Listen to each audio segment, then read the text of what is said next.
벌써 우리 장로님 기도했던 것 같이 7월 달 중순이 접어들었습니다.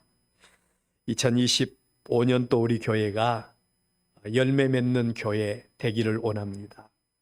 우리가 열매 맺을 때 하나님이 영광 받으시고 또 예수님은 그의 제자로 인정해 주신다고 했습니다. 특별히 전도의 열매도 맺어야 되겠고 우리 또 우리의 삶 속에서 하나님의 거룩한 백성으로 우리가 어떻게 주님의 형상 본받아 열매 맺는 삶을 살아갈 것인가. 항상 어린아이와 같은 신앙으로 달라고만 하는 우리가 아니라 우리의 믿음이 성장하는 은혜가 있기를 바랍니다. 하나님의 말씀인 성경은 죄에 대해서 엄청나게 큰 경고의 말씀을 주시지요. 죄의 싹은 사망이라고 말합니다. 하나님을 경외하고 하나님을 아는 하나님의 백성들이라고 한다면 죄를 두려워할 줄 아는 자가 되어져야 합니다. 죄 그거 별것 아니야. 하나님 앞에 회개하면 되지 뭐 이렇게 가볍게 생각하는 성도가 혹시 있는가 모르겠어요. 죄의 싹은 사망이고 이 죄의 권세는 하나님과 우리와의 관계를 끊어지게 하는 능력이 되는 것입니다. 얼마나 두려운 죄의 권세입니까? 죄 가지고는 하나님 앞에 설 수 있는 사람이 아무도 없다는 말씀이기도 합니다. 그렇다면 이 땅에 의인은 없는가? 이 땅에 의인은 없는가? 이 땅에 의인은 없나니 한 사람도 없다고 성경은 말합니다. 로마서 2장 23절 말씀을 통해서 사도 바울은 모든 사람이 죄를 범하였으며 하나님의 영광에 이르지 못하더니 모든 사람이 죄를 범해서 하나님의 영광에 이르지 못하더니 라고 말씀을 합니다.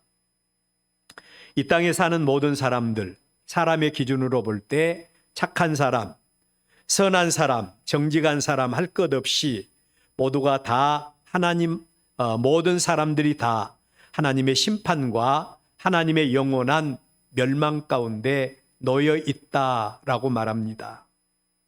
죄에 대한 개념, 심판에 대한 개념이 사람들의 생각과 그리고 하나님의 생각이 천지 차이인 것을 알 수 있습니다. 사람들은 눈에 보이는 현상만을 바라보고 판단을 합니다.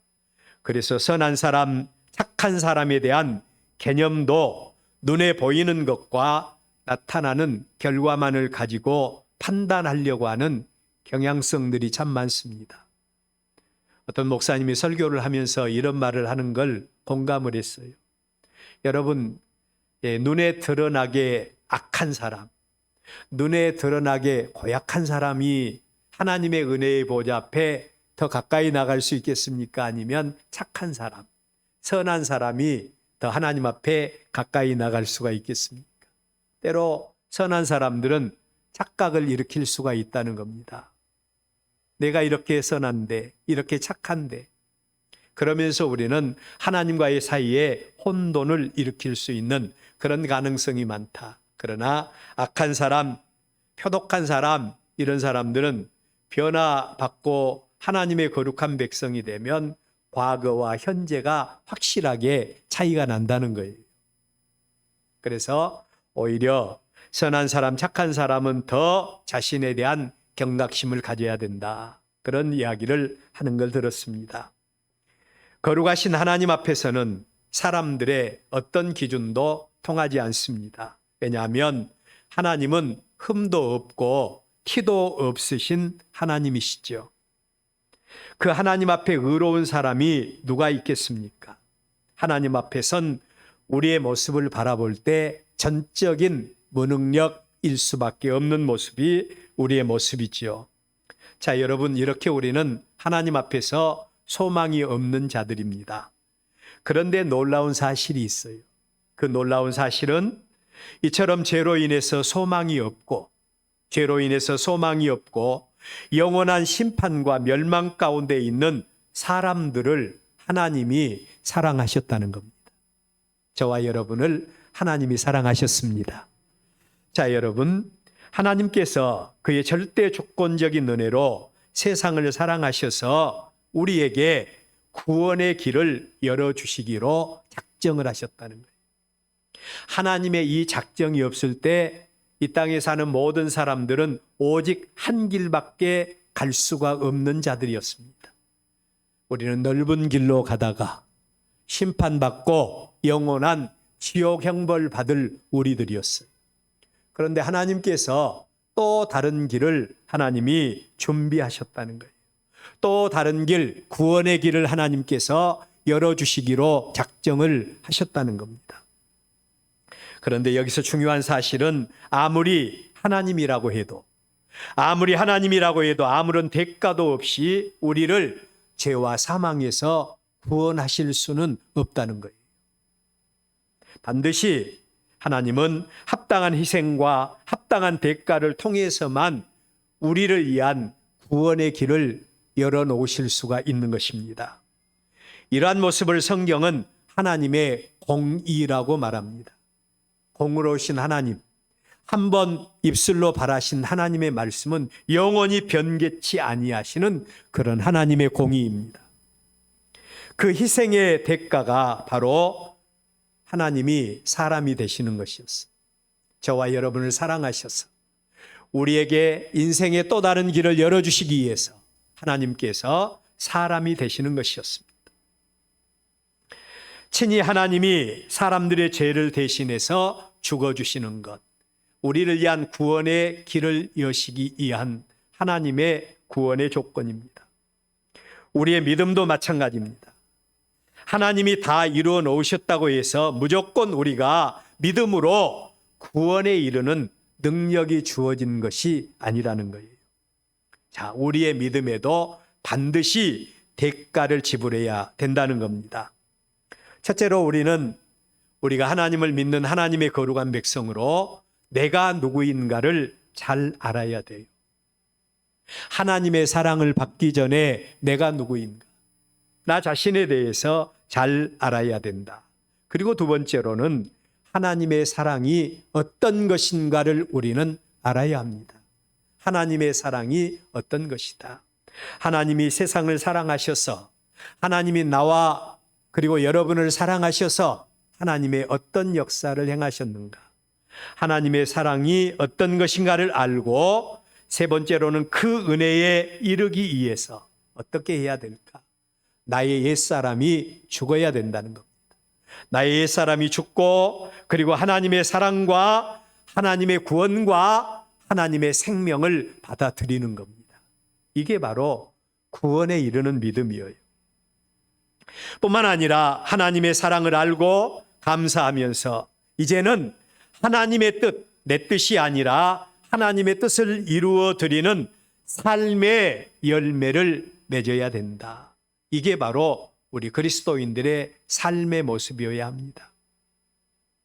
여기서 우리가 기억할 것은 우리의 일생, 우리가 사는 일생은 우리의 일생으로 끝나버리는 것이 아니라는 사실을 여러분들 기억하십시오. 생명의 주인이신 하나님 앞에 우리는 반드시 나가야 할 것입니다. 그리고 우리의 일생에 대한 심판을 받아야 된다는 사실을 우리는 기억해야 합니다. 이 큰 구원의 은혜를 하나님께서 완벽하게 이루어 놓으셨다. 그런데 문제는 우리에게 있죠. 죄의 씨를 가지고 태어난 우리는 하나님이 우리를 위한 완벽한 구원을 하나님께서 베풀어 주셨고, 하나님의 완벽한 구원을 베풀어 주셨고, 또 우리를 사랑하심으로 택하시고 하나님의 거룩한 백성 삼으셨지만, 그럼에도 불구하고 우리는 하나님의 거룩한 백성으로 하나님의 생명 가운데 인도함을 받을 수 있는 능력이 우리에게는 전혀 없다는 것입니다. 우리의 믿음조차도 하나님의 선물이 바탕이 되어져야 합니다. 이러한 사실을 잘 알고 있던 존 칼빈은 우리가 하나님의 구원에 이를 수 있는 믿음의 과정을 8가지로 이야기를 합니다. 우리가 진정한 구원에 이르기 위해서는 이 8가지 조건이 있어야 되는데, 첫째로는 하나님의 택하심과 부르심입니다. 하나님이 우리를 택하시고 택한 백성들 우리 부르셔서 부르시는 이런 은혜로 우리는 하나님의 은혜의 보좌 앞에 나올 수 있어요. 그리고 두 번째로는 중생의 체험입니다. 우리가 예수 믿고 우리 하나님 앞에 나왔는데 의미 없게 나왔다가 의미 없이 그냥 예배만 하고 교제만 하고 돌아가는 것이 아니라 예수님을 만나야 돼요. 그 예수님 앞에 우리는 중생의 체험이 있어야 된다. 그리고 세 번째로는 이 중생의 체험을 위해서 반드시 진정한 회개가 있어야 된다는 겁니다.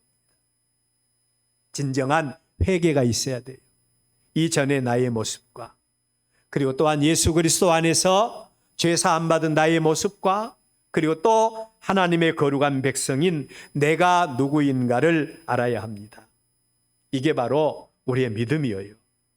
네 번째로는 칭의입니다. 하나님께 우리는 의롭다고 인정을 받아야 돼요. 세상의 신들은 죽은 신이기 때문에 그 신에게 우리가 인정받을 필요가 없어요. 그냥 신 이용해서 복 받으면 그걸로 끝나버려요. 그렇지만 우리 하나님은 살아계십니다. 그 하나님께서 우리의 믿음을 인정해 주셔야 된다. 하나님의 자녀로 인쳐주시는 것, 칭의입니다. 그리고 여섯 번째로는 날마다 하나님과 동행하며 자기 자신을 쳐서 복종시켜서 이제는 예수님의 형상을 본받는 삶을 살아가야 된다. 이걸 가리켜서 신학적으로는 성화, 예수님을 닮아간다는 거예요. 우리가 어린 아이들을 양육하면서 아이들이 조금 발육 상태만 좀 뒤처져도 부모의 걱정이 얼마나 큽니까? 그런데 하나님의 거룩한 백성으로 우리의 믿음이 옛날에 우리가 처음 예수 믿을 때나 예수 믿은 지 심히 오래된 우리의 삶의 모습, 옛날이나 지금이나 똑같은 우리의 상태라면 하나님이 얼마나 걱정하시겠습니까? 우리의 믿음이 날마다 자기 자신을 치고 자기 십자가 지고 그리고 예수님의 삶을 본받는 성화의 삶이 이루어지는 것. 살아서 역사하는 믿음이에요. 그리고 일곱 번째로는 끝까지 믿음으로 견디라는 겁니다. 우리의 믿음은 끝까지 견뎌야 된다. 이런 믿음으로 단장하는 자들이 영원한 하나님의 나라를 기업으로 받을 수 있는 영화의 단계, 영생의 단계에 이를 수 있다고 말씀을 하고 있어요. 오늘은 이런 말씀들을 배경으로 하면서 우리의 구원이 생명으로 역사하는 믿음, 우리의 구원이 생명으로 역사하는 믿음에 대해서 오늘 하나님의 말씀을 드리려고 합니다. 여러분의 믿음이 삶 속에서 살아 역사하는 은혜가 말씀 속에서 여러분 가운데 임하시기를 축원합니다. 그렇다면 첫째로 우리의 믿음의 바탕과 근거를 이루는 믿음의 조건입니다. 오늘 우리의 본문 말씀은 오순절 날이 이미 이르매라고 하는 말씀으로 시작을 하고 있죠. 여기서 말하는 오순절 날은 하나님의 백성들에게 굉장히 즐겁고 복된 날이 바로 오순절 날이에요. 하나님께서 이스라엘 백성들을 절대 조건적인 은혜로 애굽 땅 종되었던 곳에서 구원해 내셨습니다. 하나님이 이스라엘을 애굽 땅 종되었던 곳에서 구원해 내시는 그 역사는 이스라엘 백성들에게 참으로 놀라운 역사였죠. 하나님은 그 백성들을 향하여 그 날을 기념해서 유월절을 지키도록 명령을 하십니다. 하나님은 하나님의 백성들이 하나님께서 그들에게 베풀어 주신 은혜를 알고 그 은혜에 대해서 구체적으로 감사하는 마음을 갖기를 원하는 것. 이게 바로 하나님의 마음이에요. 그래서 하나님은 하나님의 은혜로 구원받은 이스라엘 백성들에게 그 구원받은 날을 기념해서 유월절의 절기를 지키도록 명령을 하신 겁니다. 저는 이 과정이 하나님의 구원이 이루어졌다라고 이렇게 표현하고 싶어요. 그런데 두 번째로 더 중요한 것은 그 절기를 지킨 다음에 50일째가 되는 날입니다. 50일째가 되는 날. 하나님의 은혜로 구원받은 하나님의 백성들이 하나님께서 그들에게 기업으로 주신 땅에서 농사를 짓습니다. 그러니까 구원과 하나님의 나라가 이루어진 그 상태에서 하나님의 은혜 가운데서 농사에서 첫 번째 수확하여 얻은 열매, 그 열매로 하나님께 감사하는 절기가 바로 오순절이에요. 지난 주일에 우리가 지켰던 절기, 바로 맥추절입니다. 우리는 산업화 시대를 살고 있기 때문에 농사철과는 상관없이 상반기 동안 지켜주신 하나님의 은혜를 인정하고 그 은혜에 대해서 하나님께서 동행해 주시고 건강 주시고 직장 주시고 은혜 주셔서 여기까지 인도해 주셨습니다. 그 은혜를 인정하면서 살해하는 마음이 우리의 삶 속에 있어야 할 줄로 믿습니다. 이스라엘에게 그 은혜를 지금 하나님이 요구하고 있는 것입니다. 오늘 우리 본문의 오순절 날이 이미 이르렀다고 말씀을 하고 있는데 이 말씀 속에는 또 하나님의 놀라운 비밀의 섭리가 담겨져 있어요.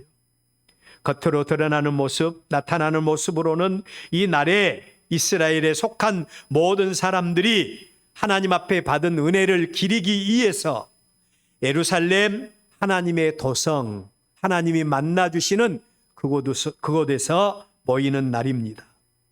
방금 말씀드린 대로 이들은 이미 하나님의 백성이 된 자들입니다. 이들은 이미 하나님의 은혜와 하나님의 축복을 받아 누리고 있는 자들입니다. 그리고 그 은혜를 기리기 위해서 하나님의 성전이 있는 이곳에 지금 모여 있는 거예요.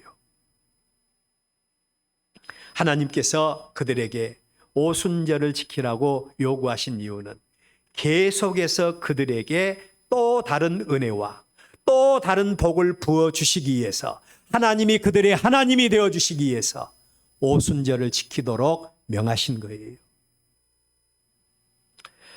겉으로 드러나지는 않지만 하나님은 이미 그의 아들이신 예수 그리스도의 대속의 죽음을 통해서 또 다른 영적인 이스라엘 백성들을 하나님이 세우셨습니다.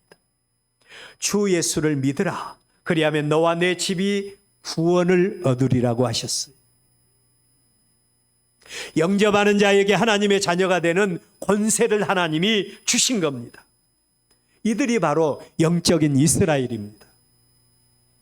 그의 아들 예수 그리스도의 대속의 죽음을 통한 사죄의 은총과 부활과 승천 사건을 통해서 그 안에 있는 자들에게, 하나님의 구원과 은혜와 축복 가운데 있는 자들에게, 놀라운 구원과 생명을 누리고 살고 있는 자들에게 그의 은혜가 생명의 능력으로 임할 수 있도록 하나님께서 그들에게 더 큰 은혜를 베풀어 주시기 위해서 하나님이 그들을 오순절 날에 하나님께서 그 백성들을 모으도록 한 거예요. 바로 그 은혜가 어떤 은혜입니까? 보혜사 성령을 그들에게 부어주시겠다는 겁니다. 보혜사 성령을 그들에게 부어주시겠다는 거예요. 그 은혜를 사모하는 자들이 지금 예루살렘을 떠나지 않고 한 곳에 모여서 사모하고 그리고 기도하고 있는 중입니다. 하나님과 동행하고 있는 중이라고도 할 수가 있죠. 그런데 바로 그날 오순절 날에 하나님께서 보혜사 성령을 보내셔서 그 구원이, 하나님의 그 구원의 은혜가 말이나 지식으로만 아니라 생명의 능력으로 임할 수 있도록 역사해 주시리라는 것. 우리의 구원과 우리의 믿음은 말 그대로 그냥 믿는다고 하는 어떤 종교적인 어떤 차원에서의 이해가 되어서는 안 됩니다. 우리의 믿음은 말 그대로 생명이어야 합니다. 믿음이 있노라고 하면서도 죽은 믿음은 아무런 의미가 없어요. 죽은 믿음은 아무런 의미가 없습니다. 생각해 보십시오. 우리의 믿음을 이루는 조건이 있습니다. 여러분, 우리 교회를 세우는 믿음의 조건들이 있는데 보통 5가지 조건이라고 하는데, 첫째로는 하나님의 창조예요. 우리의 믿음은 태초에 하나님이 천지를 창조하셨다, 이 말씀부터 시작이 되어요. 천지 만물이 다 하나님의 것입니다. 그리고 두 번째로는 인간의 타락과 죄입니다. 사람들에게 하나님께서 모든 피조물들을 맡기셨고, 그리고 하나님을 경외함으로 하나님의 은혜와 축복 가운데 살 수 있도록 사람들을 하나님이 지으셨는데, 그 사람이 하나님의 말씀을 범하고 죄를 지음으로 우리는 하나님과의 관계가 끊어져 버렸다. 이게 바로 우리 기독교를 세우는 기둥이에요. 그리고 우리는 죄로 말미암아 영원히 멸망당할 수밖에 없는 존재가 되어버린 겁니다. 그런데 세 번째로는 그 죄로 말미암아 죽었던 우리를 하나님께서 사랑하셔서 우리의 구원을 위해서 그 아들 예수님을 이 땅에 보내셨다. 우리의 죄를 대신해서 십자가에 못 박아 죽으시고, 그리고 그를 믿는 자들에게 죄사함과 함께 하나님과 끊어진 관계가 회복되는 은혜를 우리에게 주신다는 겁니다. 이게 바로 우리의 믿음을 세우는 도리가 되어져야 합니다. 우리 예수님은 우리의 죄를 대신해서 십자가에 못 박아 죽으셨습니다. 그리고 그 예수님은 사망 권세를 이기시고 부활하셨다. 그리고 그 예수님께서 하늘로 승천하시고 볼지어다 세상 끝날에 다시 오실 것이다. 최후 심판에 대해서 믿는 것, 우리 믿음의 조건들이 되어져야 됩니다. 자, 여러분, 그런데 이런 것들이 우리의 삶 속에 능력으로 적용되어지지 않고, 하나님이 이렇게 하셨다더라, 우리가 죄를 지었다더라, 죄의 권세는 죽음이다더라, 그리고 하나님을 믿지 않으면 우리는 하나님의 사랑에서 끊어지고 영원한 심판 가운데서 지옥 형벌 받은다더라, 이게 설로 끝나버리면, 이게 지식으로 끝나버리면 이게 우리에게 무슨 의미가 있겠느냐는 겁니다. 그렇지 않습니까? 그러나 이 믿음의 도리가 우리 각자에게 생명으로 적용되어질 때, 허물과 죄로 죽었던 우리, 예수 그리스도 안에서 죄 사함 받고 하나님의 자녀가 되는 권세 받고 하나님과 끊어진 관계가 회복되어지고 하나님의 은혜와 축복 가운데 지금도 하나님과 동행하는 삶을 살고 있으며, 하나님 앞에 갔을 때 인정받고 세움받고, 그리고 사죄의 은총과 함께 영원한 하나님의 거룩한 백성으로 영생복락을 누리고 사는 것, 이 모든 구원의 조건들이, 도리들이 능력이 있고 우리의 삶 속에 생명으로 역사하는 이런 믿음이 되어져야 된다는 거예요.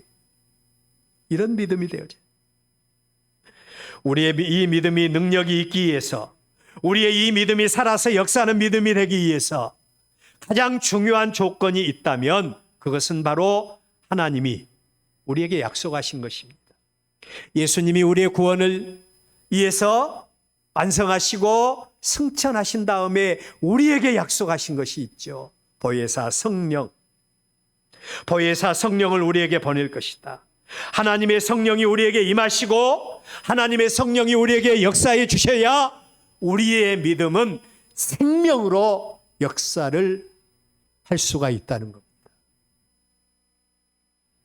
이 일을 위해서 하나님이 친히 오순절 날을 택하셨습니다. 그 날에 그가 예비하신 보혜사 성령을 부어주시는 장면이 오늘 우리의 본문 말씀인 겁니다. 여기서 하나 생각할 말씀은 은혜의 주인이신 하나님, 은혜의 주인이신 하나님께서 어떤 사람들에게 그 은혜를 내려주시는가입니다. 아까 말씀드린 대로 이스라엘 백성들에게 오순절을 지키도록 했고, 하나님께서 그 절기를 지키게 하신 이유는 계속해서 관계해 주시기 위해서라고 했지요. 하나님이 그 백성들의 하나님이 되어주시기 위해서입니다. 오순절날에 성령을 부어주시는 이유는 우리로 하여금 우리의 믿음이 생명을 얻게 하고 하나님의 거룩한 백성으로 능력 있는 삶을 살게 하기 위해서 오순절에 성령을 부어주신 줄로 믿습니다. 그렇다면 어떤 사람에게 성령을 부어주십니까? 오늘 우리의 본문 말씀을 중심으로 생각해 보면 하나님의 언약의 말씀을 의지하고 그리고 순종하는 사람들에게, 그리고 하나님의 은혜를 간절히 구하는 사람들에게 하나님은 그 은혜를 주시겠다고 말씀을 하십니다.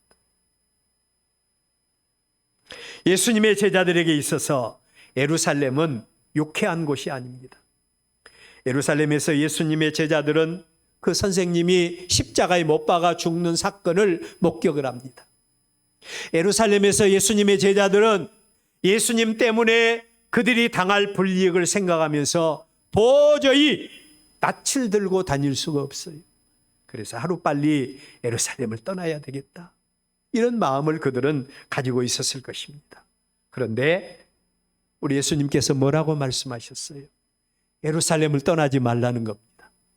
그리고 그곳에서 약속하신 것을 기다리라는 거예요.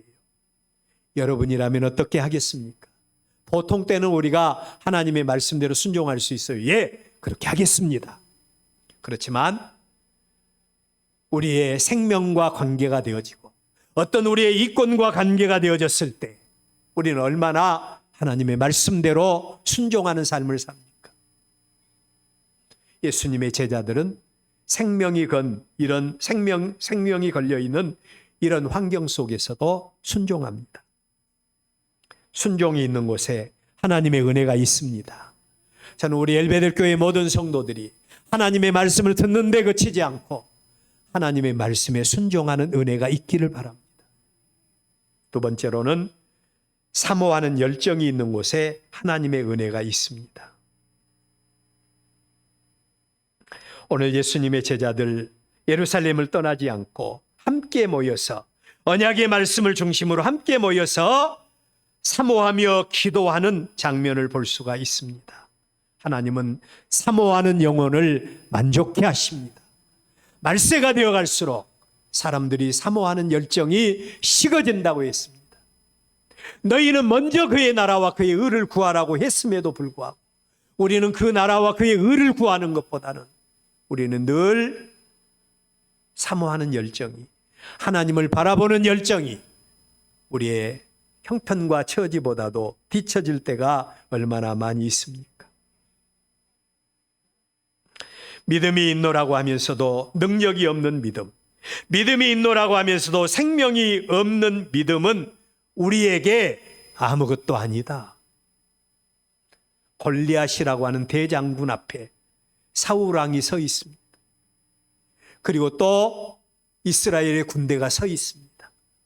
그들은 여호와는 나의 깃발이라고 하는 깃발을 앞장세우고 하나님이 우리와 함께 하신다고 하는 깃발과 하나님의 언약궤를 앞세우고 전쟁에 임했을 거예요. 그러나 그들에게 있어서 하나님의 말씀이, 하나님의 은혜가 능력으로 임하지 않고 하나님의 말씀이 생명으로 그들 가운데 역사하지 아니할 때 그들은 대적들 앞에서 어떻게 하고 있습니까? 무서워서 벌벌벌벌 떨고 있는 그들의 모습이에요. 하나님의 말씀이 우리의 삶 속에 적용되지 아니하면 우리 모두도 역시 삶 속에서 이렇게 두려워 떨 수밖에 없다는 겁니다. 하나님을 믿는 믿음이 아무런 능력도 우리 가운데 작용하지 않습니다. 그렇다면 두 번째로 하나님의 성령의 임하심과 구원의 은혜가 능력으로 역사하는 현장의 모습입니다. 오순절 이미 하나님의 은혜로 구원받고 생명 얻는 자들이 하나님의 말씀에 순종하여 전혀 기도하기를 힘쓰며 하나님과 동행하고 있는 현장이라고 했습니다. 여러분, 하나님의 은혜는 항상 하나님의 백성들에게만 임한 줄로 믿습니다. 하나님의 관심사는 오직 하나님의 백성들에게만 있어요. 이미 예수 믿고 구원을 체험하고 말씀에 순종하여 전혀 기도하기를 힘쓰는 그들에게 하나님은 약속하신 성령을 부어주셨습니다.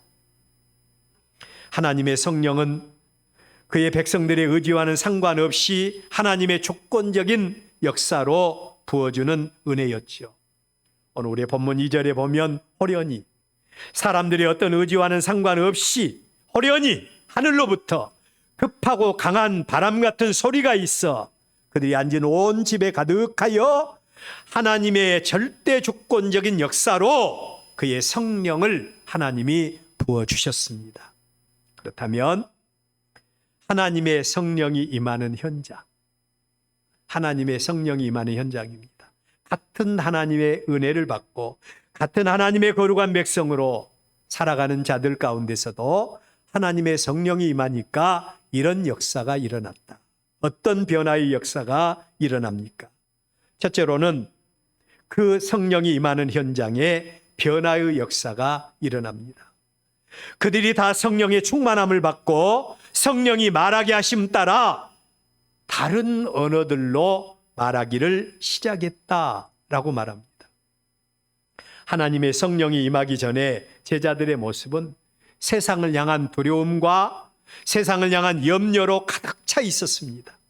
그래서 그들은 성령을 받기 전에 다락방으로 숨어들게 됩니다. 숨어들었어요. 그런데 하나님의 성령이 임하는 순간에 그들은 세상을 향하여 자기 자신들을 오픈하기 시작합니다. 세상을 향해서 뛰쳐나갑니다. 변화의 역사가 일어나게 되었죠. 뿐만 아니라 그들은 세상이 알지 못하는 다른 말을 말하기를 시작했다라고 말합니다. 여러분, 세상이 알지 못한 다른 언어가 뭡니까? 세상은 염려와 근심과 걱정밖에 우리가 말할 것이 없지 않습니까? 아무리 우리가 긍정적인 상황 속에서도 사람들은 한 치 앞도 내다볼지 못하기 때문에 걱정과 근심스러운 이야기들을 많이 합니다. 아니면 남을 무너뜨리는 일이라든가 뭐 이런, 또 아니면 또 세상에서 어떻게 해서 크게 이익을 받다거나 아니면 또 누구 자녀는 또 어떻게 했다더라. 우리는 세상적인 언어들을 많이 구사를 하고 있습니다. 그런데 오늘 여기 제자들의 모습을 보면 그들에게 하나님의 성령이 임하는 순간에 어떤 말을 하게 되는가? 다른 사람들이 하지 못하는 말을 하기 시작합니다. 이제까지 전혀 세상 사람들이 알지 못한 말이에요. 하나님의 성령이 임하면요, 그 마음에 평강이 있습니다. 하나님이 우리와 함께 하시는 믿음의 능력이 있기 때문에 우리의 마음속에 부정한 사건은 물러가고 부정한 언어들은 물러가고 또 이웃을 무너뜨리는 모든 것들은 물러가고 이웃을 세워주는 언어가 우리 가운데 임하게 될 줄로 믿습니다. 오늘 저와 여러분은 하나님의 거룩한 백성으로 우리의 언어 생활을 가만히 한번 점검해 보십시오. 우리는 어떤 언어 생활을 하고 있습니까? 그런데 그보다도 더 중요한 것, 이제까지 세상에서는 단 한 번도 있지 않았던 그 언어, 어떤 언어일까요? 주 예수를 믿으라는 겁니다. 주 예수를 믿으라, 그리하면 너와 내 집이 구원을 받는다. 하나님의 성령이 그들 가운데 임하니까 지금까지는 죄로 말미암아 멸망밖에 선포할 수 없었는데 생명의 복음, 구원의 복음을 그들이 선포할 수 있었다는 것. 이런 변화의 역사가 그들 가운데 일어났어요. 두 번째로는 회복의 역사가 일어납니다. 하나님의 성령이 임하는 곳에 회복의 역사가 일어나요. 창세기 11장에 보면 인류 역사상 가장 중요한 한 사건이 전개가 되고 있습니다. 하나님의 홍수 사건 이후에 사람들은 엄청난 패닉 상태에 빠집니다. 그래서 사람들은 궁여지책으로 흩어짐을 면하자, 그러면서 우리가 성을 쌓자는 거예요. 그래서 사람들은 바벨탑을 쌓게 되는 모습을 볼 수 있죠. 하늘에 닿는 탑을 쌓자는 겁니다. 자, 여러분, 이 자리에 누가 임하셨는가 하니 하나님이 임하셨죠. 그리고 사람들이 이런 교만한 마음을 하나님께서 보시고 하나님께서 어떤 역사를 행하셨는가 하니 사람들이 언어가 하나인 것을 알고 서로 이렇게 커뮤니케이션이 이루어지니까 하나님을 대적하는 줄 알고 하나님께서 언어를 혼잡케 해버립니다.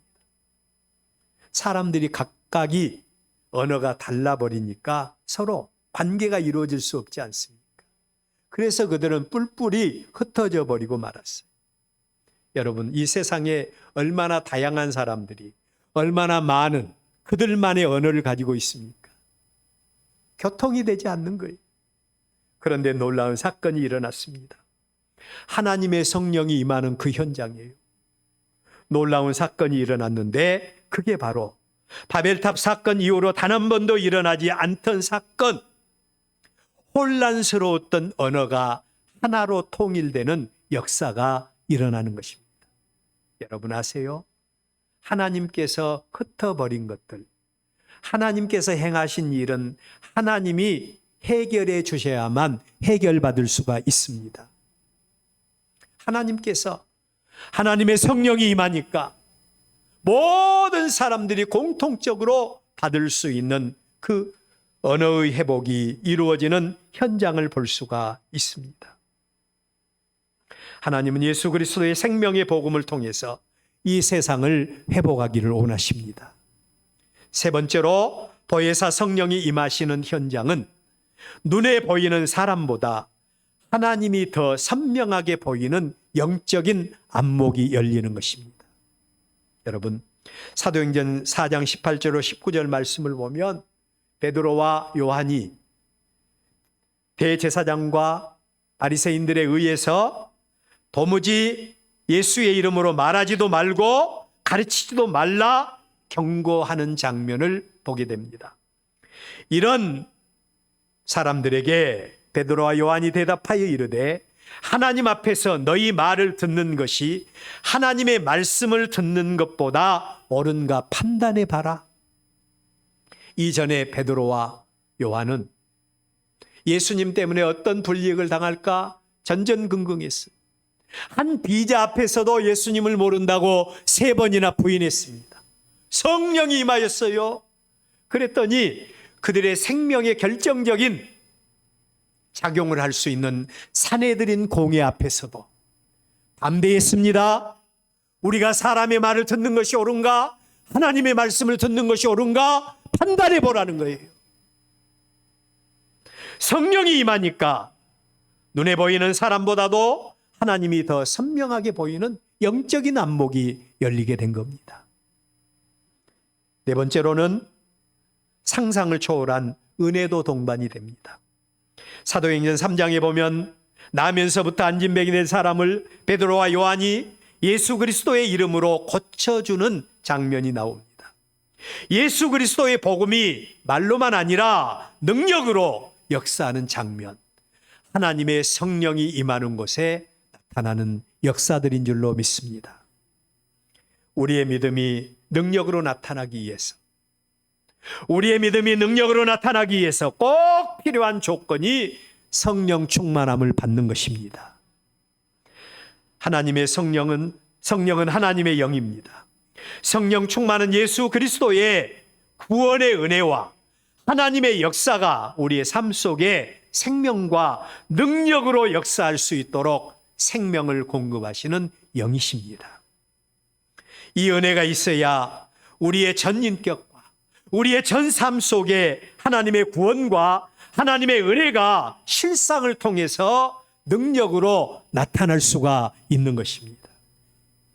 성령 충만이 없는 믿음을 저는 곰곰이 생각해 보면서 이런 모습과 같겠다 그런 생각을 했어요. 성령 충만이 없는 믿음은 죽은 사자와 같다. 여러분, 사자가 얼마나 용맹스럽고 얼마나 두려운 존재입니까? 그런데 이 사자가 살아있을 때는 이렇게 용맹스럽고 두려운 존재고 그 앞에서 우리가 떨 수밖에 없지만 능력이 있는 그런 존재이지만 그러나 죽은 사자는 아무런 능력이 없지요. 우리에게 조금 사자네 하면서 두려워하고 움츠라는 그런 마음이 있을지는 모르지만 죽은 사자네 아무런 능력이 없지 않습니까? 우리의 믿음도 마찬가지입니다. 우리의 믿음이 능력이 있으면 놀라운 역사가 일어납니다. 우리의 믿음이 능력이 있으면 하늘 보좌를 움직이는 힘이 있습니다. 그러나 우리의 믿음이 죽은 믿음이라고 한다면 죽은 사자와 다를 것이 하나도 없다는 것입니다. 우리의 믿음을 점검해 보십시다. 그리고 주님의 재림이 얼마 남지 않은 이때에 믿음 단장 잘하십시다. 믿음 단장 잘해서 하나님 앞에 인정받고 또 하나님 앞에 세움받는 저와 여러분이 되십시다. 우리의 믿음이 왜 능력이 없습니까? 우리의 믿음에 왜 하나님의 역사가 없습니까? 보혜사 성령이 우리 마음속에 내주해 계시지 않기 때문입니다. 오늘 우리 한 사람 한 사람이 이미 예수 믿고 구원받은 하나님의 거룩한 백성이 되었으니 하나님께서 능력으로 본능으로 역사해 주시기 위해서 오순절에 우리에게 부어주시마 약속하신 그 보혜사 성령의 은혜가 우리 모두의 것이 되시기를 주의 이름으로 축원합니다. 성령 충만해서 살아 역사하는 믿음으로 하나님을 영화롭게 하고 세상에서 빛과 소금의 직분을 감당하는 우리 되시기를 주의 이름으로 축원합니다.